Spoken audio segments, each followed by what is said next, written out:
Okay, this is not a good sentence. So, good to say. Do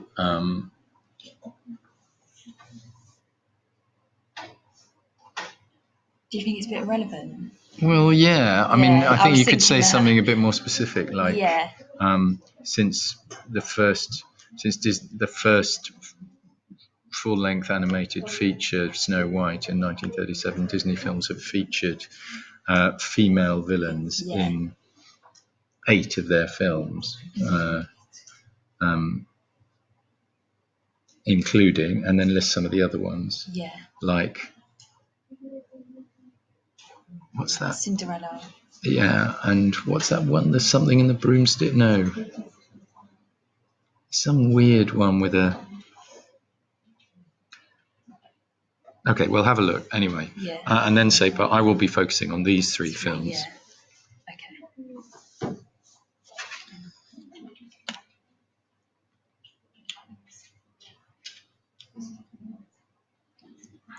And here I would formalise this bit and how they represent obstacles, for how the narrative is generated from the way in which they represent obstacles to the protagonists achieving their goals, or something like that. Just a bit more filmically.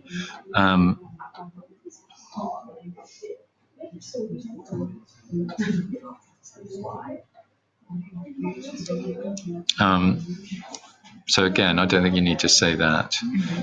3 characteristics that the villain site will be I am looking at. 3 characteristics they have in common are vanity, jealousy, and revenge.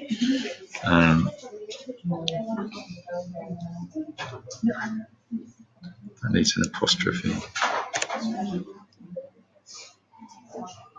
Okay, that needs to be in quotes. Just look how that's laid out if you put that into a search.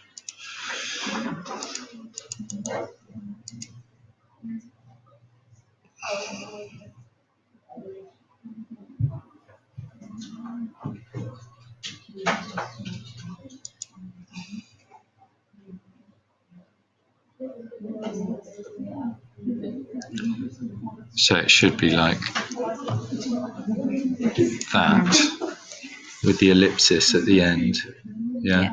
And it should really be in italics. Yeah, that's fine. So, I mean, this is just like the formal way of laying these things out. Yeah. Can you see? It's just like a bit more. Guys, I'm going to move you if you carry on talking. Please stop.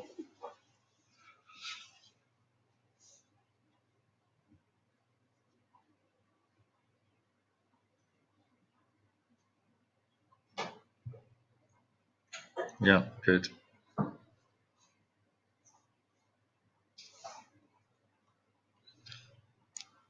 Conscious of the way they look. Yeah, good. Now, I think you need to make a wider point about a bit of research on female vanity representations. You could even say this is something like a subversion of the male gaze, that if the male gaze says women are presented as an object for men's delectation, and this is a deliberate subversion of that, where men are asked to look at women, well, but these women are trying hard to construct themselves in a way that men might not find as attractive. They don't want to see the mechanics of it. You know, men, when they look at a woman on a screen, want to think, oh my goodness, she's perfect, she's beautiful. That's just how she is. They don't want to see them making themselves up or doing all the things they do. So you might want to have a look at a bit of theory on that. Present in all 3 films. So maybe we could talk about their jealousy being in some ways a plot engine. So it drives the plot to some extent. Does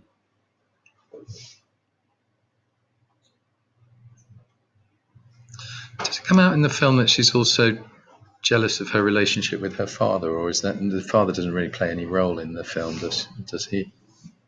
Because in the fairy story, it's like because she's a stepdaughter, but I don't know if that's in the film. Can't remember. Anyway,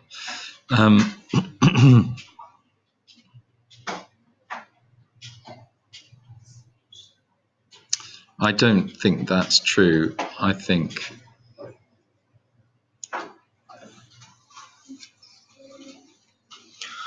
you should change this to envy, because jealousy is slightly different from what you're describing. What you're describing here is envy.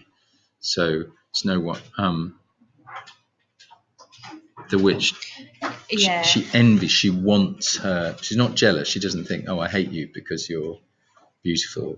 She wants to be beautiful like her, and Cruella wants the Dalmatians. She's not jealous of them because they have Dalmatians. She's envious of them because they're keeping her from the thing that she wants. Yeah, and same for Ursula, I think. The rest of it's like patchy.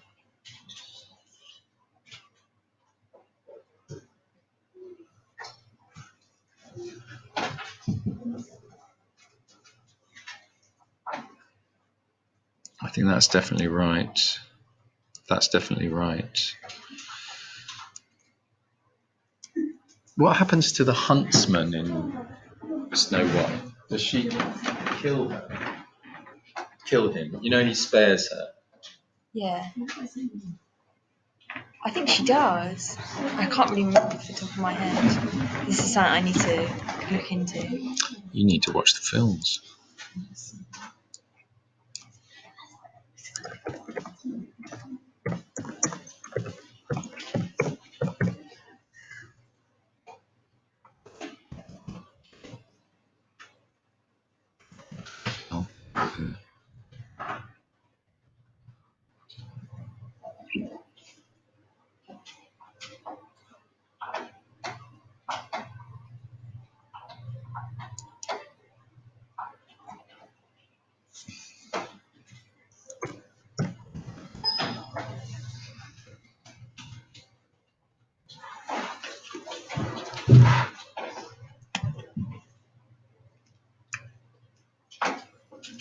Okay, no, she doesn't. He just sort of disappears from the film.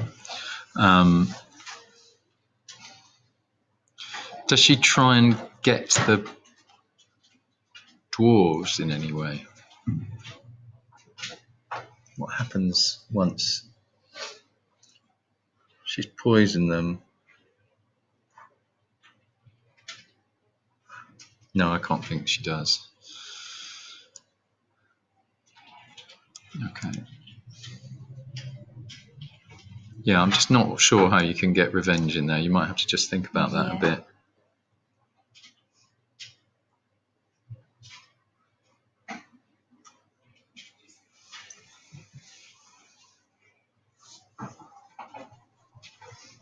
All right, good. Okay. Is that on the right kind of tracks? Yeah, let me just talk. Hang on, I just want to talk about these because I think you know, this is going to be your last. Take you up to 1,500 words. This bit. Okay. So you need to analyse how Ursula is a kind of subverted version of femininity, that what Divine represents and what drag queens represent. If you think about RuPaul and all that lot, what they're doing is saying, okay, we're going to take a particular kind of femininity and we're going to celebrate it. And that looks like lots of makeup, high heels, kind of bitchiness. Have you watched RuPaul's Drag Race? Okay, good. You're spared that. Have a look at RuPaul's Drag Race. All right.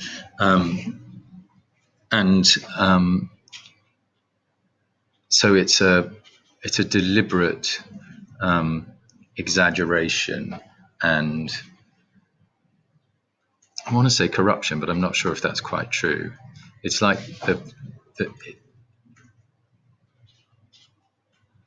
I think you need to do a bit more analysis on that. I have to have a think about that.